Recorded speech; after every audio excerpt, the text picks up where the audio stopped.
Olá, eu me chamo Joaquim Maia Neto, sou biólogo e consultor legislativo do Senado Federal na área de meio ambiente.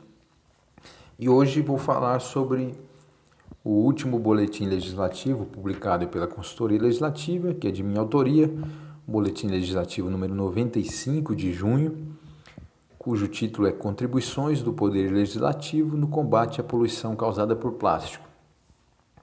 O tema desse boletim, como o título diz, é o plástico de uso único, que é o plástico descartável, que se tornou um grande problema ambiental. O plástico é muito utilizado no mundo inteiro devido à sua versatilidade, às diversas aplicações que ele tem e o baixo custo. A praticidade fez com que, de uns tempos para cá, as pessoas consumissem muito mais plástico do que antigamente. Antigamente as embalagens eram retornáveis, hoje não são mais. Isso fez explodir o consumo de plástico.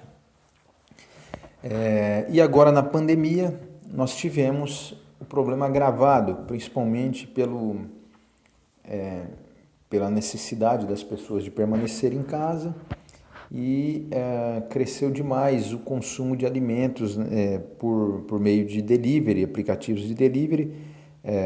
Só no Brasil esse aumento se deu da ordem de 150%, o que fez aumentar bastante o consumo de plástico. O plástico de uso único, ele tem ele causa dois grandes tipos de impacto ambiental. O primeiro deles diz respeito à forma de produção, que é de origem petroquímica. 90% do plástico consumido é de origem petroquímica. A produção pela via petroquímica, ela, além de contaminar o meio ambiente, ela causa a emissão de grandes quantidades de gases de efeito estufa que contribuem para o aquecimento global. E a outra face do impacto ambiental do plástico, que é mais conhecida, é o acúmulo de resíduos. Esses resíduos são acumulados no meio ambiente, principalmente nos rios e mares, acabam chegando nos oceanos e acabam constituindo um sério problema porque impacta a vida marinha, os animais confundem os pedaços de plástico com alimento, acabam ingerindo e morrendo. E existem os microplásticos, que são as microesferas utilizadas em cosméticos, que também contaminam as águas e podem se tornar um problema até para a nossa saúde, para a saúde dos seres humanos. Então nós somos afetados tanto por consumirmos frutos do mar contaminados com plástico, peixes que ingerem, quanto também pelos microplásticos que se acumulam nos organismos, na água, não são removidos nos sistemas de tratamento e também podem acumular no nosso organismo.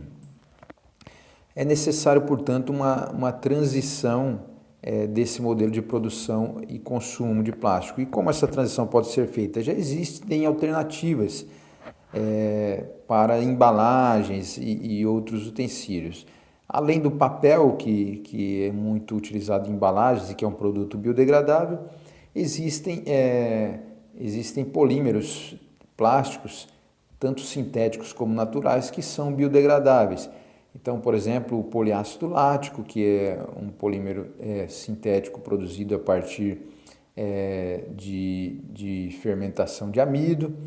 E também existem plásticos chamados amidos termoplásticos, que são de origem vegetal, produzidos a partir de vegetais como beterraba, mandioca, milho, cana-de-açúcar, e que há uma indústria bastante promissora na produção dessas matérias-primas biodegradáveis que podem substituir o plástico de uso único.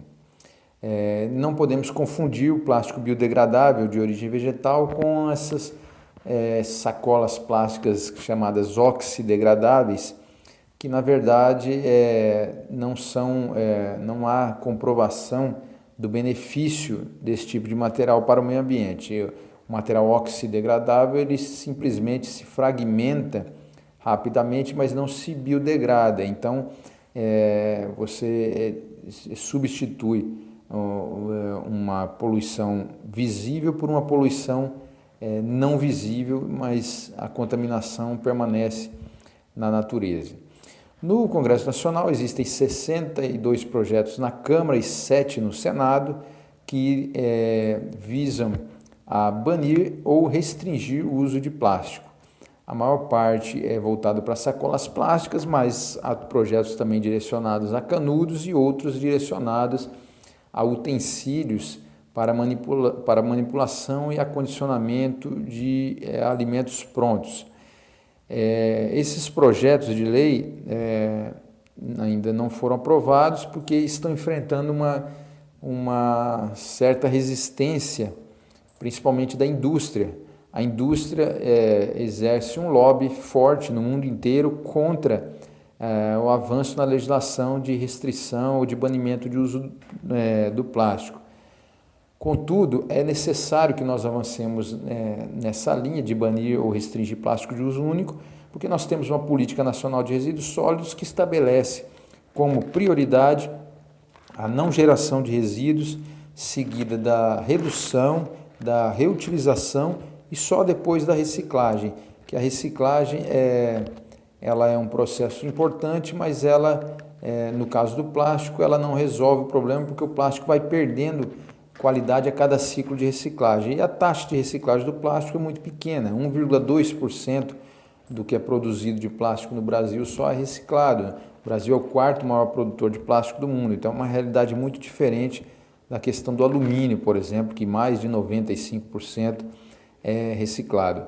Então nós temos que ter alguns enfrentamentos contra o lobby da indústria. Esses enfrentamentos podem ser baseados no argumento de que os consumidores estão cada vez mais conscientes, 72% dos consumidores querem que recebam produtos, querem receber produtos em embalagens biodegradáveis, 15% já pararam de comprar, por exemplo, o delivery, incomodados com a questão do plástico. Há pesquisas mostrando esses números aí.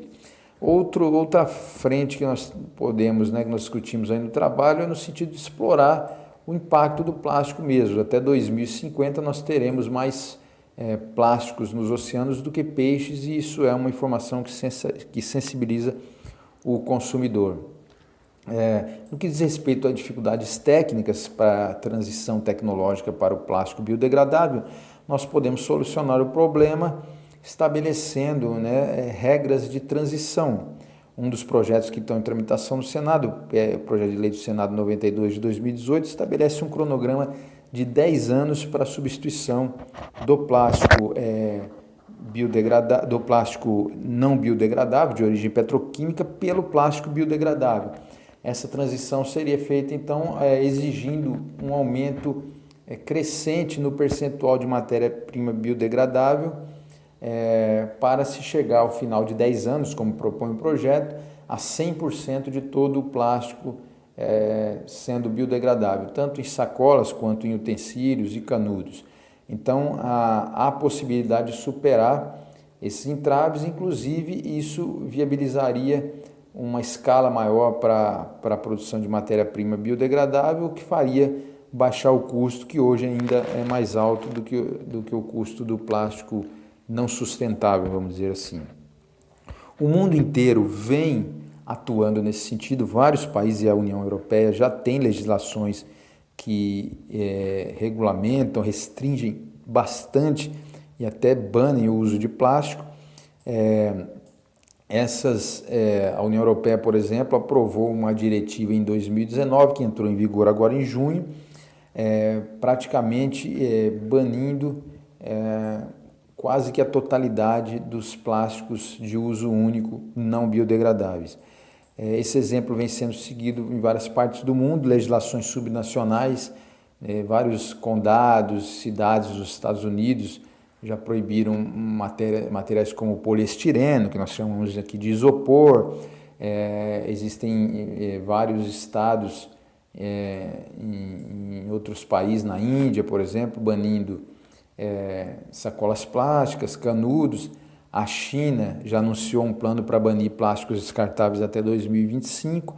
Essa diretiva da União Europeia se aplica a todos os seus Estados-membros, então já existe aí no mundo uma transição para esse modelo que o Brasil deve se enquadrar para promover a sua contribuição. E essas iniciativas no mundo vão fazer naturalmente com que a indústria desenvolva capacidade no sentido de produzir plástico biodegradável e de reduzir então o impacto dessa matéria-prima no meio ambiente. Hoje nós temos o Programa das Nações Unidas para o Meio Ambiente, fez um estudo em 2018 com 192 países, constatou que 66% deles, 127, tem alguma legislação para restringir sacolas plásticas, 27 proibiram utensílios como pratos, copos, canudos, embalagens, outros 27 instituíram impostos para taxar a fabricação de produtos não biodegradáveis. Muitos países também incluíram critérios de responsabilidade estendida dos produtores. Então nós temos aí todo um cenário internacional que leva ao futuro, um futuro rápido aí no sentido de banirmos o plástico de uso único. Temos também alguns países que baniram as chamadas microesferas plásticas, que são utilizadas em cosméticos principalmente, e que há projetos também tramitando no Congresso Nacional banindo essas microesferas. Essas microesferas causam contaminação da água, elas não são retiradas no processo de tratamento. Países como Canadá, França, Itália, Nova Zelândia, Coreia do Sul e outros já baniram essas microesferas. No Brasil nós não temos uma legislação federal ainda para tratar de plástico, só temos a Política Nacional de Resíduos Sólidos, que trata de resíduos de uma maneira geral, por isso existem esses projetos no parlamento, mas nós temos várias cidades e estados que já baniram plástico, que tem competência para isso, a jurisprudência garante aos municípios complementar a legislação federal no que diz respeito ao meio ambiente e também legislar sobre assuntos de interesse local. Então, vários estados baniram sacolas plásticas e canudos, vários municípios também, e nós temos a cidade de São Paulo, que foi além e também baniu outros utensílios, como pratos, talheres, copos e demais utensílios para condicionamento e manipulação de alimentos. E nós temos a legislação mais restritiva no território de Fernando de Noronha, que proibiu qualquer tipo de plástico no seu território. Então é necessário que o parlamento aprove uma legislação federal para uniformizar e garantir segurança jurídica no país, incentivando assim uma transição tecnológica para o plástico biodegradável, ajudando a reduzir um grave problema ambiental que afeta todo mundo e que deve ser combatido em todas as instâncias.